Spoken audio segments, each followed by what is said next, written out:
Assalamualaikum warahmatullahi wabarakatuh. Kalian tahu tidak, ternyata perang yang dilakukan oleh Nabi Muhammad SAW itu bukan atas keinginannya pribadi. Itu karena ada hal-hal yang mengharuskan dia untuk berperang. Berperang itu pun karena perintah langsung dari Allah Subhanahu wa taala, terbukti dari wahyu-wahyu yang turun. Terdapat dalam Quran beberapa surah.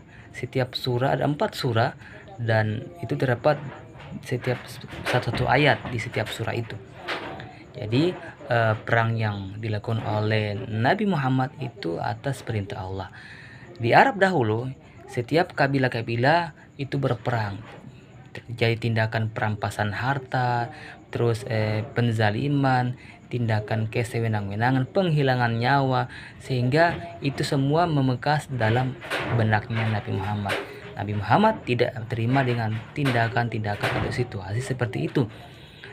Tapi sesaat setelah Nabi Muhammad diangkat oleh Allah menjadi Nabi Allah Subhanahu wa taala, dia dihadapkan dengan tindakan kezaliman terhadap dirinya, yaitu dia dihina oleh orang-orang yang tidak menyukainya, dicaci maki, terus diumpat, bahkan ada yang tega berencana untuk membinasakan Nabi Muhammad atau membunuhnya, sehingga mengharuskan dia untuk memerangi tindakan itu, memerangi hal-hal yang dapat menyebabkan tidak berjalannya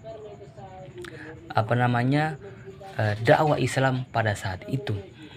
Dan perang yang dilakukan oleh Nabi Muhammad itu langsung dibimbing oleh Allah Subhanahu wa taala. Itu terbukti dari surah atau beberapa ayat yang turun terkait dengan perang ini. Jadi salah satunya adalah terdapat dalam Quran surah Al-Baqarah ayat 190 yang berbunyi, "Dan perangilah di jalan Allah orang-orang yang memerangi kamu, akan tetapi jangan melampaui batas. Sungguh Allah tidak menyukai orang-orang yang melampaui batas." Quran surah Al-Baqarah ayat 190. Bukan cuman di situ bukan cuma satu ayat saja, ada ayat yang lain, yaitu terdapat dalam surah Al-Hujurat ayat 9. Kemudian ada juga surah Al-Anfal, Quran surah Al-Anfal ayat 39, dan juga Quran surah Al-Hajj ayat 39. Jadi jelas bahwa perang yang dilakukan oleh Nabi Muhammad itu atas wahyu Allah langsung dan atas bimbingan Allah Subhanahu wa taala langsung.